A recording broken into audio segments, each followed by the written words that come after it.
Satu malam, kamu berencana tidur lebih awal, tapi nggak sadar sudah melototin layar ponsel selama 3 jam.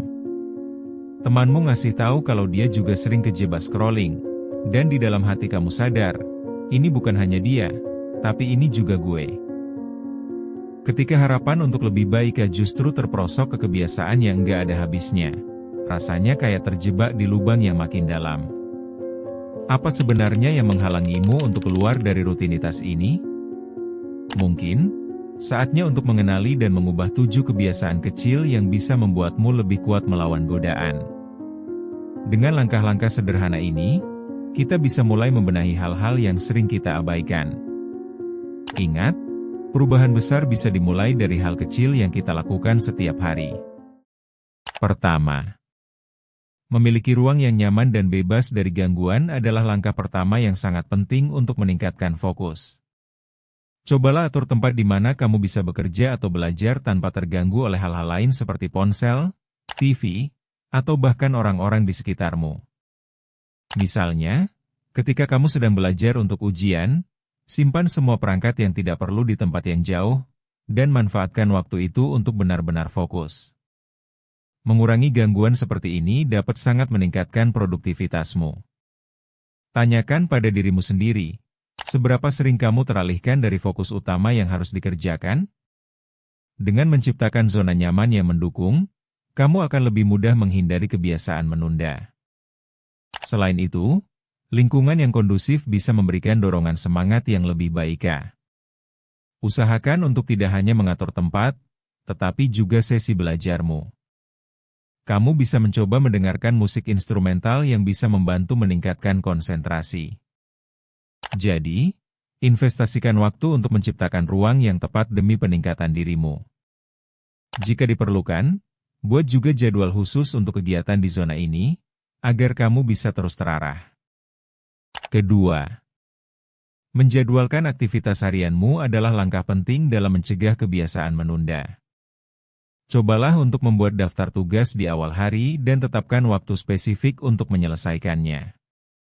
Misalnya, kamu bisa menuliskan agenda, belajar selama 1 jam, setiap sore, sehingga kamu memiliki target yang jelas.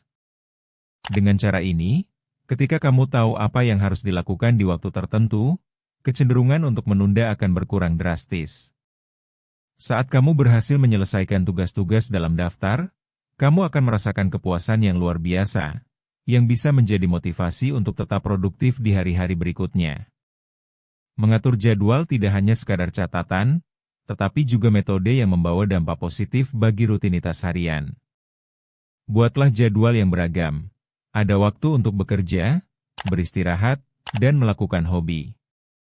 Ini penting agar kamu tidak merasa terkekang. Ingatlah, dengan memiliki jadwal yang baik, kamu bisa lebih mengontrol waktu dan energi yang kamu miliki. Jangan remehkan kekuatan sebuah rencana sederhana, karena bisa mengubah produktivitasmu secara signifikan. Ketiga, menghentikan kebiasaan menunda adalah tantangan yang sering dihadapi banyak orang. Untuk bisa melangsungkan hal ini, dibutuhkan disiplin dan komitmen untuk memastikan segala sesuatu dikerjakan tepat waktu. Cobalah memecah tugas-tugas besar menjadi beberapa bagian yang lebih kecil, dimulai dengan yang paling mudah. Dengan cara ini, kamu akan lebih melihat zona nyaman saat menyelesaikan satu tugas demi satu tugas. Mengapa kamu harus melakukan ini? Karena semakin sering kamu menunda, akan semakin sulit bagi kamu untuk memulai kembali. Cobalah untuk memberi diri batas waktu realistis dan terus berusaha untuk mencapainya. Dalam prosesnya, usahakan untuk memberikan reward pada diri sendiri setelah menyelesaikan tugas-tugas tertentu, agar kamu tetap merasa termotivasi. Temukan juga teman atau keluarga yang bisa mengingatkanmu jika kamu mulai menunda-nunda. Ini akan membuatmu lebih sadar akan kebiasaan tersebut. Dengan menghilangkan kebiasaan ini, kamu akan bisa menjaga momentum positif yang membantumu untuk mencapai tujuan yang lebih besar. Keempat, melibatkan diri dalam aktivitas positif adalah strategi yang sangat baik untuk meningkatkan ketahanan diri. Berolahraga, membaca buku, Atau menulis cerita bisa menjadi pilihan yang lebih produktif dibandingkan menghabiskan waktu dengan kegiatan yang tidak memberikan nilai positif. Ketika kamu mengganti kebiasaan menghabiskan waktu dengan aktivitas yang memberi manfaat, kamu akan lebih mengurangi godaan untuk kembali kepada kebiasaan buruk yang ingin dihindari. Mencoba hal baru dalam aktivitas juga bisa membuatmu semakin bersemangat.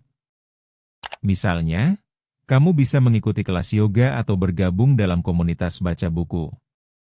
Selain itu, perasaan bahagia dan bugar yang kamu dapatkan dari aktivitas positif ini akan membantumu untuk lebih kuat dalam melawan berbagai godaan. Tentukan aktivitas positif yang bisa kamu lakukan setiap hari, dan konsistenlah untuk menjadikannya bagian dari rutinitasmu. Jika perlu, catat progres setiap aktivitas supaya kamu bisa melihat perkembanganmu serta memperbaiki diri di masa mendatang. Kelima, sahabat sejati adalah orang yang siap mendengarkan dan memahami semua perjuangan yang kita hadapi. Cobalah untuk berbagi masalahmu dengan teman terdekat. Dengan berbagi, kamu bukan hanya mendapatkan dukungan emosional, tetapi juga bisa mendapatkan perspektif baru yang mungkin belum kamu pertimbangkan. Mengajak teman untuk berbicara secara terbuka tentang kebiasaan positif yang ingin kalian kembangkan bersama juga bisa menambah motivasi. Jika kalian memiliki tujuan yang serupa, tingkatkan komitmen dengan saling memotivasi. Misalnya, kalian bisa menjadwalkan waktu untuk bekerja sama mengatasi tantangan masing-masing. Ini bisa menjadi dorongan tambahan untuk semangatmu dan membuat perjalanan menuju perubahan terasa lebih ringan. Jangan ragu untuk saling mengingatkan saat salah satu mulai terjerumus kembali ke kebiasaan buruk.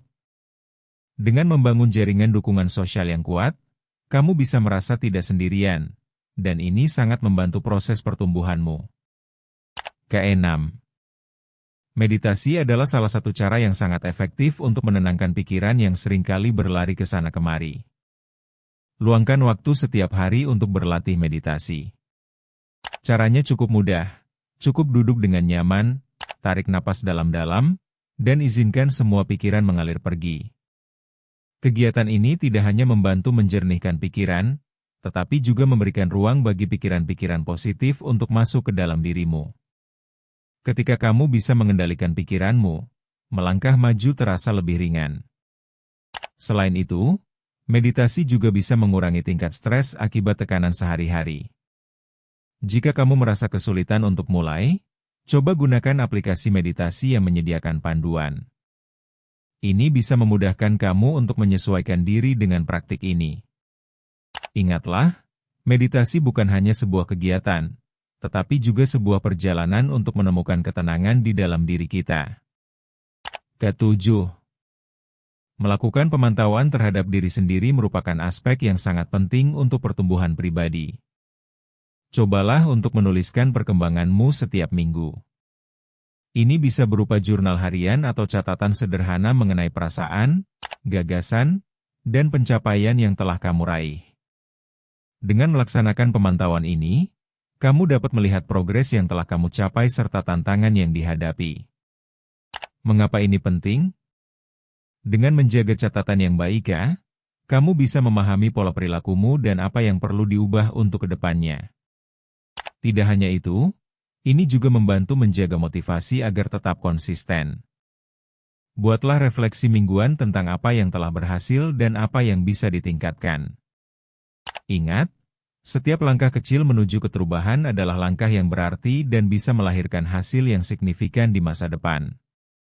Jika kamu menemukan kesulitan dalam hal tertentu, cobalah untuk menghargai setiap usaha yang telah dilakukan, meskipun hasilnya belum sesuai harapan. Jangan lupa untuk subscribe Ruang Tumbuh dan terus tumbuh bersama. Bertumbuh itu proses, bukan lomba.